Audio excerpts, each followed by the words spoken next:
The Russian officials have arrested hundreds of people who protested against Russia's new partial mobilization all across the country.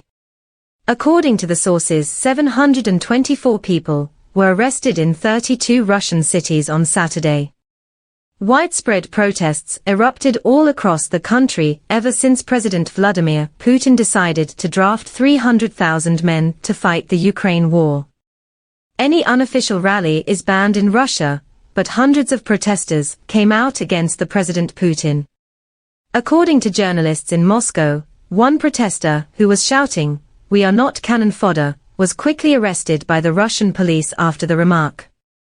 Similarly, in St. Petersburg, one man said, "I don't want to go to war for Putin." A 70-year-old Natalia Dubova expressed her views that how she was against the Ukraine war, because young men are often called in the front to die.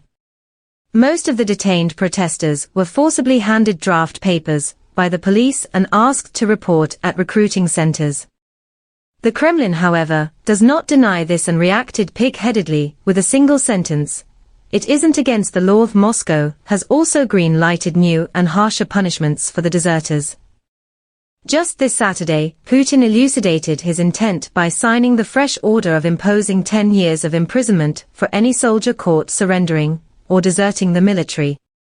In addition to that, Vladimir Putin signed another decree granting Russian citizenship to any foreign national who signs up and serves at least a year in the Russian military. Earlier, the requirement for Russian citizenship was to live up to 5 years in the country. Many young Russians have managed to flee the country, and the rest are out on streets protesting against the government in order to save their lives.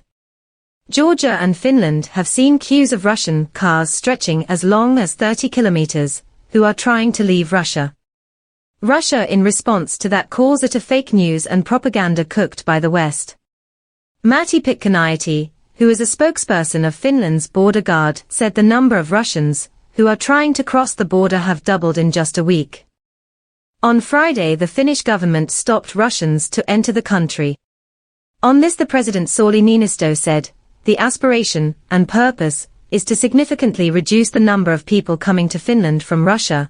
Many other Russia's neighboring countries have rejected providing asylum to the Russians who are trying to avoid the draft.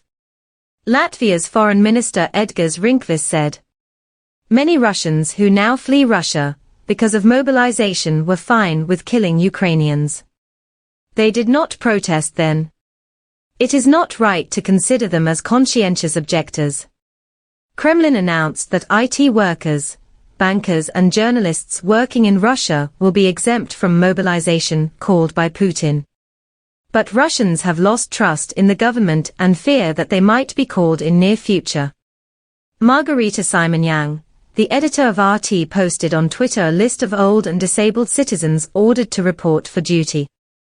This desperation of filling the numbers in the Russian military shows how this Ukraine invasion has become a sinking pit for Russia.